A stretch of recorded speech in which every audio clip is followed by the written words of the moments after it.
В дълбините на Европа, където природата и времето са се изправили в могъщи катаклизми, оставяйки зад себе си не само унищожение, но и тайни, скрити в праха на вековете, лежи една забравена истина. Изчезналите животни, които някога бродили по тези земи, както и катастрофалните природни явления, са само част от по-голямата картина.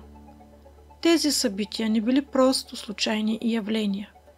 Те били част от процес, в който историята била променяна, а следите били нарочно заличавани, за да се скрие нещо много по-дълбоко и по-древно.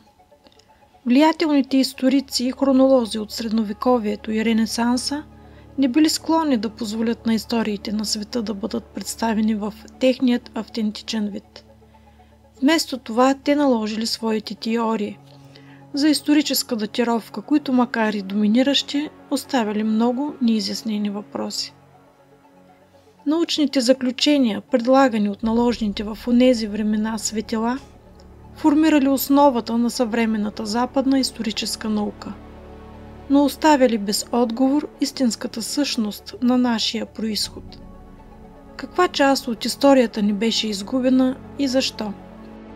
Заличаването на древни събития, происшествия и факти, което понякога изглежда като част от целенасочено усилие да се изгради официалната линия на времето, скривала дълбоки следи за великото и мистериозно минало на Европа и света.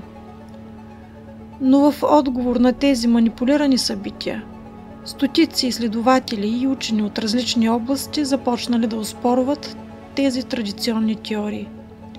Съществуват нови пионери на знанието, които като археолози, антрополози и физици поставят под въпрос съществуващите хронологии. Те разкриват доказателства, които сочат към едно много различно минало, в което вероятно животни, които днес смятаме за митични, са обитавали тези земи. А природните катаклизми не били случайни явления, а резултат от географски и космически взаимодействия. И така, в един свят, в който теориите за историческа датировка и дори самата история на Европа се поставят под въпрос, започваме да разкриваме не само заличените животни, но и забравените цивилизации, които предшествали настоящето. И ако приемем, че истинската история на Европа е една динамична и мистериозна фактологична материя, която е била потискана и скривана през вековете, то тогава не само животинските видове, но и самите ние, хората, трябва да се изправим срещу една невидима и дълбока истина. Историята е жива и всеки нов открит факт е част от пъзела, който ще ни помогне да разберем не само кои сме били, но и кои можем да бъдем в бъдеще. Ще спомена едно име – Ян Джонстън. Роден е през 1603 г. в Полша в семейство на шотландски протестанти, които се заселват в страната. Получава образованието си в няколко европейски университета, сред които и университетите в Сент Андрюс, Лайден, Франкфурт, Ноодер и Кеймбридж. Завършва медицина, изучавал е също така теология и схоластична философия. Прекарва по-голяма част от живота си в научни изследвания и пътешествия, като събира информация за природата, медицината и зоологията. Той бил един от малкото, които се осмелили да се противопоставят на догмите на своето време и да изследват древността извън рамките на установените научни теории. Лекар, историк на природата и енциклопедист. Той е известен с мащабните си научни трудове по зоология, медицина и природна история.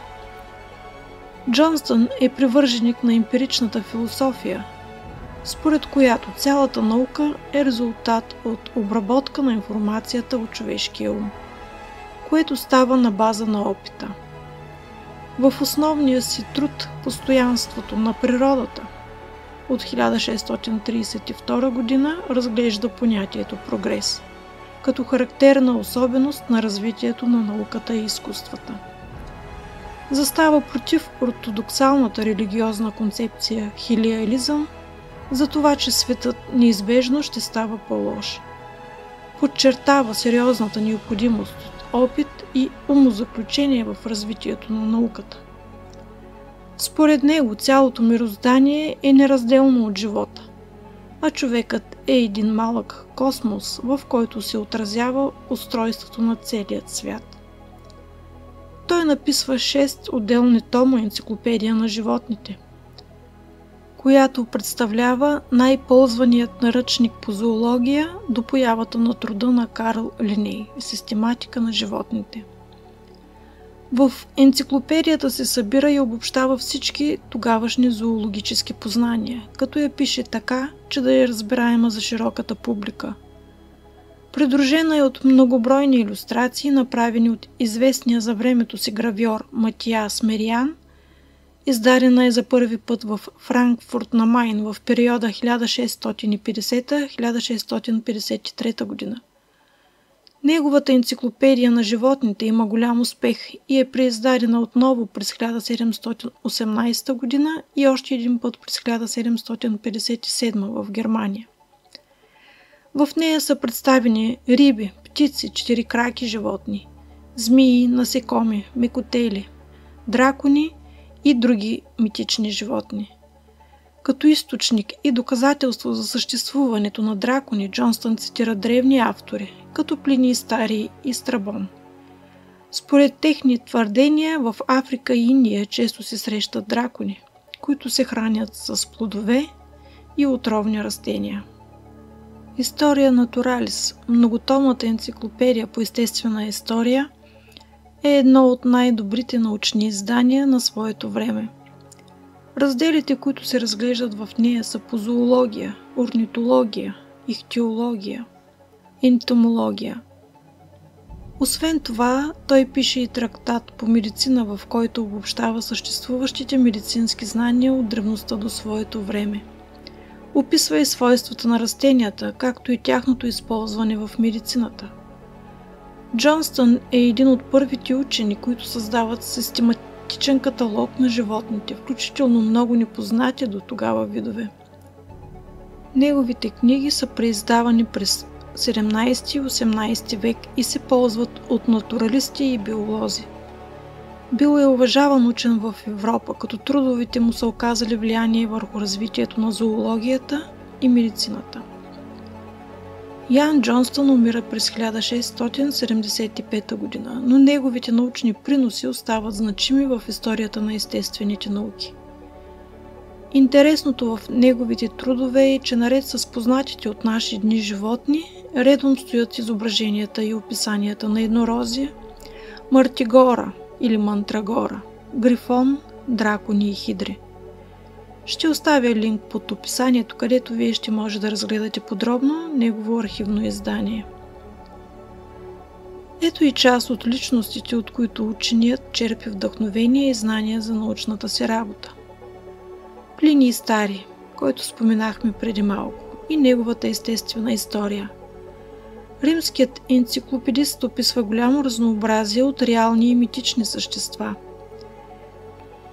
Плиний е основен източник за еднорози, базилиски, мантрагора и други същества, включени в трудовете на Джонстън. Конрад Геснер, швейцарски учен, автор на История Анималиум, която служи като основа за много натуралисти в Европа, включително и Джонстън. Геснер също включва реални и митични животни, като предоставя детайлни илюстрации и описания. Улсалдус Ронда, полски учен, който изследва природни феномени и споделя енциклопедичния подход на Ян Джонстън към зоологията. Ронда също е известен със съчетаването на научни наблюдения и митологични теми. Олаус Магнус, шведски писател и историк, описва митични същества като морски чудовища и базира описанията си на скандинавския фолклор. Джонстън вероятно е заимствал от трудовете му за екзотични животни. Атанасиус Кирхер, немски езуит и учен, който подобно на Джонстън съчетава научни изследвания и митология. Кирхер пише за чудати животни и природни явления, като се опитва да ги обясни чрез теологична перспектива. Предоставя и детални илюстрации и описания. Алдрованди, италиански натуралист, наричан бащата на съвременната природна история. Неговата история Натуралис също съдържа описание на животни, базирани на митология, фолклор и реални наблюдения. Много от илюстрациите на Алдрованди вдъхновяват по-късните трудове на Джонстън.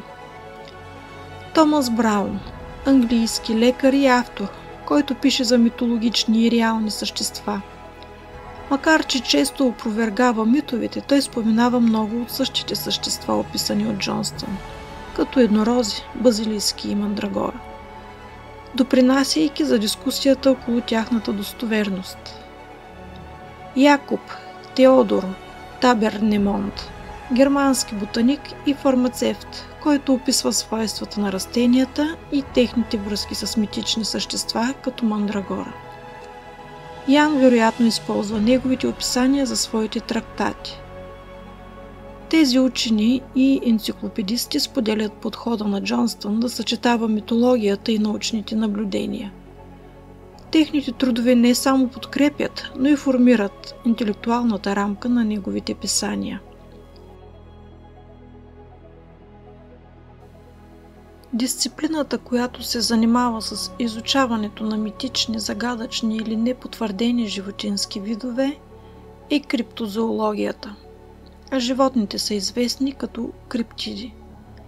Терминът идва от гръцките думи криптос, което означава скрит, и зоология – изучаване на животните. Цели на криптозоологията са търсенето на неизвестни животни, откриване и документиране на същества, за които има слухове, митове или фолклорни разкази. Примери включват чудовището от Лох-Нес, йети, чупакабра и кракена. Проучване на изчезнали видове. Изследване на възможността някои изчезнали видове да продължават да съществуват в изолирани региони. Например, тасманийският тигър. Изучаване на митологични същества. Проучване на връзката между митологията и възможните научни основи на легендарни същества, като еднорози, дракони или кентаври. Основни криптиди. Йети, снежен човек. Гигантоподобно същество, за което се твърди, че обитава Хималаите. Чудовището от Лох-Нес, ворен криптид, описван като голямо вличого, или плезиозавър, обитаващ езерото Лох-Нес в Шотландия. Мокелембембе, същество описвано като жив динозавър, което уж живее в река Конго. Чупакабра, митично същество, което според слухове напада добитък в Латинска Америка. И кракена, гигантско морско чудовище от скандинавските легенди. Криптозоолозите използват различни методи, някои от които се основават на научни подходи, докато други разчитат на слухове и фолклор. Събиране на разкази от очевидци, интервюиране на хора, които твърдят, че са видели криптиди. Изследване на необичайни доказателства. Анализ на отпечатъци, косми, видеозаписи и фотографии, свързани с предполагаеми криптиди. Изучаване на исторически текстове и митове. Търсене на връзки между древни легенди и възможни реални животни. Експедиции и полеви изследвания на отдалечени и неизследвани територии в търсене на доказателства. Може ли информацията за тези създания умишлено да е прикривана? Знанията за тяхното реално съществуване назад във времето да са тотално заличени и изкривени, вмъкнати в легенди и митове. Има много данни, както от античното минало, така и от средновековието и Ренесанса за манипулация на историята. Дарението на Константин. Един от най-големите фалшификати. Средновековен документ твърди, че император Константин I е предал властта над Западната Римска империя на папата. По-късно е доказано, че документът е фалшив, но той е използван векове наред, за да узакони властта на Ватикана. Фалшифицирането на родословия. Много монарси и аристократични семейства са приправили родословията си, за да изглеждат като наследници на древни императори или библейски фигури.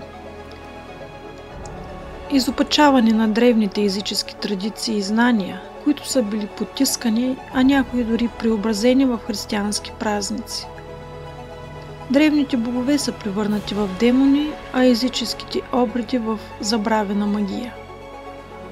Време е да намесим и две имена – Скалигер и Питавиус, и какво отношение имат към нашата история. Йозеф Юстус Скалигер, френски учен, филолог и хронолог от калвинистко семейство, син на италианския хуманист Джулио Цезар Скалигер, автор на новаторски трудове в областта на текстовата критика, класическата филология и хронология. Основополагащата му работа е De Emendatione Temporum от 1583 г., където Скалигер използва филологически и астрономически методи, за да коригира грешки в античните и средновековните хронологии. Създава юлианския период, 7980 годишен цикъл, който обединява юлианския календар, лунните фази и соларния календар, за да осигури стабилна времева рамка. Първият, който сравнява различните културни хронологии – библейска, египетска, гръцка, римска и китайска. Скалигер се смята за един от основателите на съвременната хронология и създава научен подход към историческата времева рамка. Неговите трудове са използвани като основа от множество по-късни историци и учени. Другият, който ще споменем, е Дионисиус Питавиус. Кой е Питавиус? Френски йезуитски теолог, историк и хронолог. Известен също като Дени Питавий, автор на множество богословски и исторически трудове, които съчетават теологията с точна наука. Най-важният му труд е Opus de Doctrina Temporum от 1627 г., който е компилация на световната хронология. Питавиус предоставя подробен преглед на историята, съчетавайки хронологичните данни с богословски концепции. Той критикува Скалигер, макар и да се основава на част от неговите методи, като се опитва да въведе по-систематичен подход. Трудовете на Питавиус са популярни в йезуитските училища и допринасят за възпитанието на интелектуалния елит на католическата Европа. Неговата работа е опит да се обединят теологията и хронологията, което я прави ценна в религиозен и научен контекст. Скалигер и Питавиус са основополагащи фигури в развитието на хронологията и историческите науки. Докато Скалигер се фокусира върху светската и научната реконструкция на времевите линии, Питавиус добавя богословски елемент, което отразява различните традиции, в които те работят. Въпреки техните различия, и двамата допринасят за оформянето на съвременната хронология. Съвременни учени обаче оборват техните идеи и хронологичните им реконструкции. Те са били обект на дебати и критики още от времето, когато са публикувани. В съвременната наука съществуват изследователи, които се опитват да оборят или преразгледат техните времеви модели, особено в контекста на ревизионистката история. Анатолий Фоменко. Руският математик и автор на теорията за нова хронология твърди, че съвременната датировка е изкуствено разтеглена, а голяма част от историческите събития са дублирани в различни периоди. Фоменко смята, че хронологията, изградена от Скалигер, е базирана на грешни данни и е измислена от ренесансови учени, за да създаде илюзия за дълга и непрекъсната история. Той твърди, че древната история всъщност е средновековна, а хронологичните модели са изкривени от църковни интереси. Друг учен и любител на алтернативната история е Имануел Великовски. Той също поставя под въпрос традиционните исторически методи за датиране. Макар да не използва математически подход като Фоменко, той изследва ускорената история и преразглежда ключови исторически събития, за да свърже древната история с по-нови периоди. Критиката към Скалигер е, че той използва астрономически данни, за да изгради хронологията си, но съвременните астрономи поставят под въпрос точността на тези изчисления, базирани на ограничени наблюдения и примитивни методи за времето си. При изчисленията на слънчеви и лунни затъмнения от древността понякога показват отклонения, които могат да променят датировката на ключови исторически събития. Съвременни методи за позициониране във времето, като радиовъглеродно датиране и дендрохронология, поставят под въпрос някои от хронологичните рамки, установени от Скалигер и Питавиус. Например, радиовъглеродните изследвания на египетските паметници показват, че някои събития са се случили по-рано или по-късно от утвърдените хронологии. Тези методи често водят до преоценка на времевите линии, създадени в периода на Ренесанса. Ревизии на Евгений Габович, съвременен историк, който смята, че хронологията на Скалигер е политически мотивирана и е създадена, за да се утвърди доминиращият възглед за Европа като център на световната история. Някои учени твърдят, че обосновката за методите на Питавиус е силно повлияна от католическата догма, особено от опита да се синхронизират библейските събития с историческата реалност. Критици от традиционната историография. Френският историк Александър Дюма изразява резерви към методите на Скалигер, като посочва, че някои от източниците, използвани от него, не са надеждни.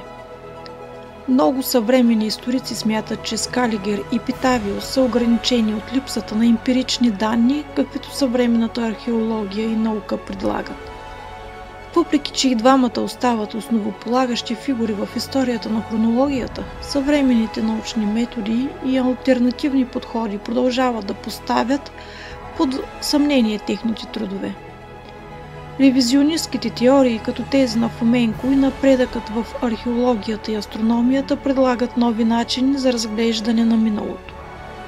Това обаче не обезценява техният принос, а само показва, че историческата наука е постоянно развиваща се дисциплина.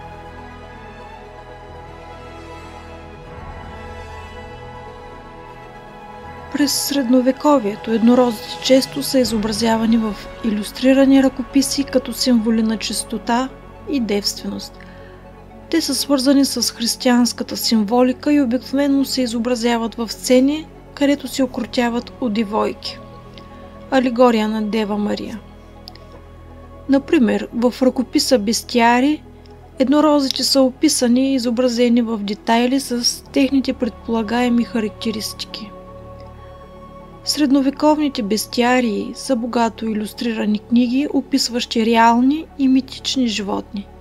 Техните характеристики и алегорични значения представляват смесица от естествена история, религиозна символика и фантастични интерпретации, базирани на антични и библейски текстове. Първите такива книги са вдъхновени от античния трактат «Физиолог», написан през II век. Този текст комбинира природонаучни наблюдения с християнска символика и е изключително влиятелен в средновековието. В периода 11-13 век бестиариите се развиват в богато илюстрирани ръкописи, най-често писани на латински, старофренски или англо-нормандски език. Те са популярни най-вече в Англия и Франция, но се срещат и в Италия, Германия и Испания. Типичният бестиарий се състои от описание на животното, физически характеристики и поведение, алегорична интерпретация, духовен или морален урок, свързан с християнското учение, и илюстрации. Животното е изобразено с символични детайли. В тях животните могат да се разделят в няколко категории. Реални животни, като лъв, слон, мечка, орел, митични същества, дракон, грифон, феникс, еднорог, хибридни и фантастични създания, Василиск, Мандрагора, Кентавър. Един от най-красивите илюстрирани бестиарии от 12 век се съхранява в университета на Абърдин. Съдържа изображения на лъвове, еднорози, дракони и различни фантастични същества.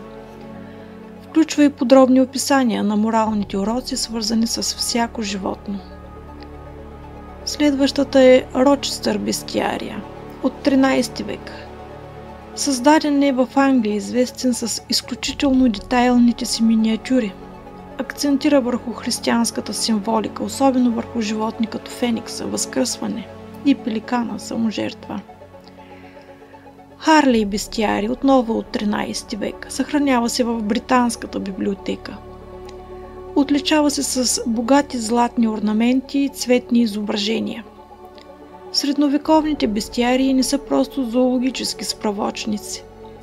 Те отразяват мирогледа на времето, съчетавайки митология, християнско учение и натурфилософия. Повлияват средновековното изкуство, архитектура и литература. Например, символиката на животните в Божествена комедия на Данте. Днес са ценни исторически документи, предоставящи поглед към средновековното възприятие на природата. Някои от най-известните бестиарии са дигитализирани и достъпни онлайн. Ще оставя отново линкове под описанието. В заключение можем да кажем, че тези средновековни ръкописи са завладяваща комбинация от наука, мит и религия.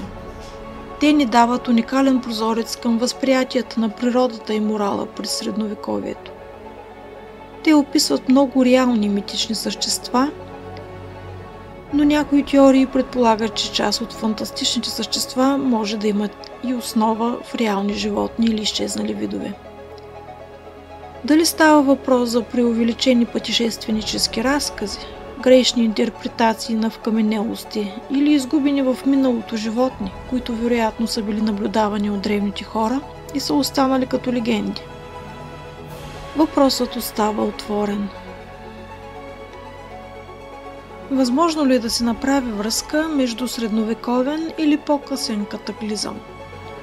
Изчезване на част от митичните животни и преправяне на историческата хронология. Тази теория обединява три основни идеи. Средновековен или ренесансов катаклизъм, който би могъл да причини масови разрушения. Изчезване на част от митичните или реални животни, описани в древните текстове.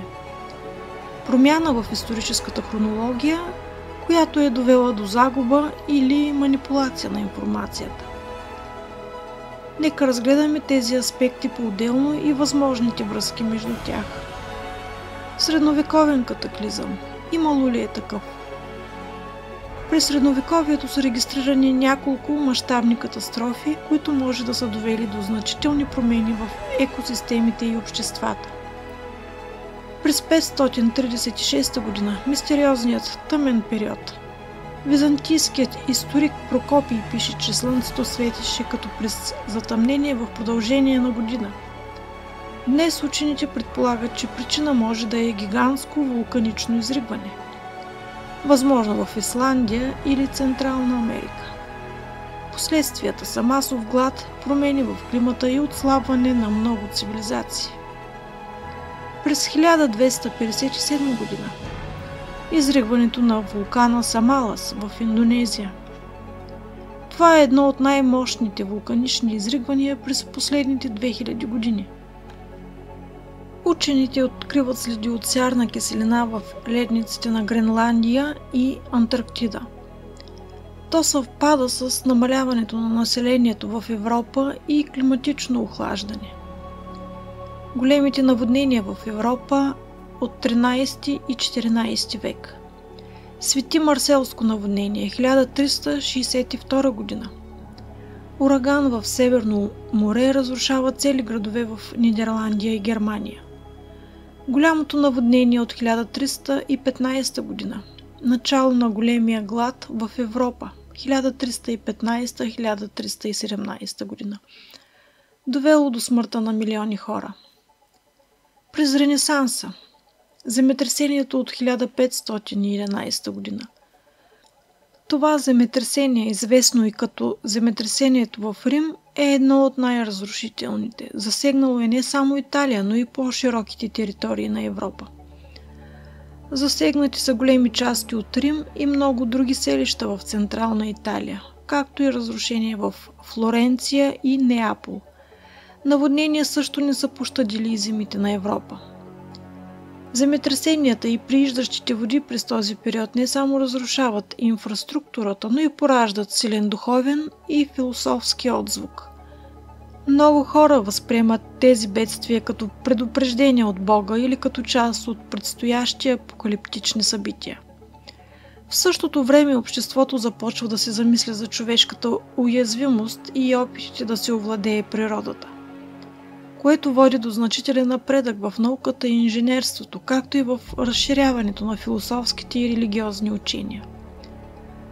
Тези катастрофи и реакции към тях може да се разгледат като част от контекста на Ренесанса, когато хората започват да търсят нови обяснения за света около себе си и да изследват взаимовръзките между природните сили и човешкото съществуване. През 16 век Европа преживява забележителни климатични аномалии, които са частично свързани с вулканични изригвания. Малката ледена епоха от 14 до 19 век е период на по-хладен климат в Европа, но той не е предизвикан от едно единствено вулканично изригване. Вместо това няколко такива са допринесли за дългосрочно охлаждане на климата. Възможно е такива събития да са унищожили определени животни или да са довели до изчезването на видове, които днес се смятат за митични. Средновековните бестиарии, както и енциклопедиите по зоология от по-късните векове, описват много същества, които днес не съществуват. Възможно е някои от тях да са били реални животни, които да са изчезнали поради катастрофи, лов или климатични промени, като еднорози, грифони, морски змии и левиатани. Както говорихме, изследователи предполагат, че хронологията на средновековието и Ренесанса може да е била манипулирана.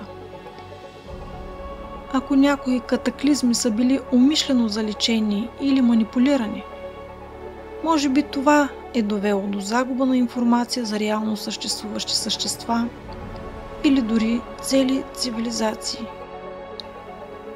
И така, надявам се, че ви беше интересно това наше пътешествие назад във времето. И бих искала да завърша с един разказ, който за някои може да се възприеме като измислица, а за други би инициирал подтик за собствено разследване. В крайна сметка може и да сме се доближили до истината. Нека всеки сам прецени за себе си. В една нощ, когато небето почерняло като настило, а звездите изчезнали в бездната, земята потреперила, сякаш самата й душа била разкъсана. Годината останала неясна. Дали било 536, 1257 или друга забравена дата. Но хората помнили ужаса. Разказите за това бедствие се предавали от поколение на поколение, макар и с времето да били изопачени, потулени или напълно забравени. Първо дошъл димът. Разказва се, че голям вулкан, може би в Исландия или далечния изток, изригнал с нечувана сила, покривайки небето с пепел. Слънцето избледняло и земята потънала в мрак. Студ сковал нивите, реколтите загинали, а глад и болести погубили народите. Но по-страшното тепърва предстояло. В този смутен период моретата започнали да се надигат. Голямо наводнение ударило земите на Европа, потапяйки градове, заличавайки цели селища. Хронистите отбелязали катастрофата с треперещи ръце. Но с времето записите изчезнали. Казват, че Северно море е погълнало древни земи, че Балтийско и Черно море се разширили. А в Рим, по бреговете на Тибър, водата се надигнала така високо, че древните паметници изглеждали като изгубени острови. Но не само хората страдали. Говори се, че потопът погубил същества, които днес наричаме митични. Последните еднорози, наричани от някои древни хронисти еднорогати зверове от изтока, били напълно изгубени. Морските змии, страховити и огромни, повече не се появявали в разказите на рибарите. Дори страшните грифони, онези полулъвове с крила на орел, сякаш били забравени завинаги. Дали тези същества наистина съществували? Или просто историите за тях били заличени от тези, които искали да пренапишат историята?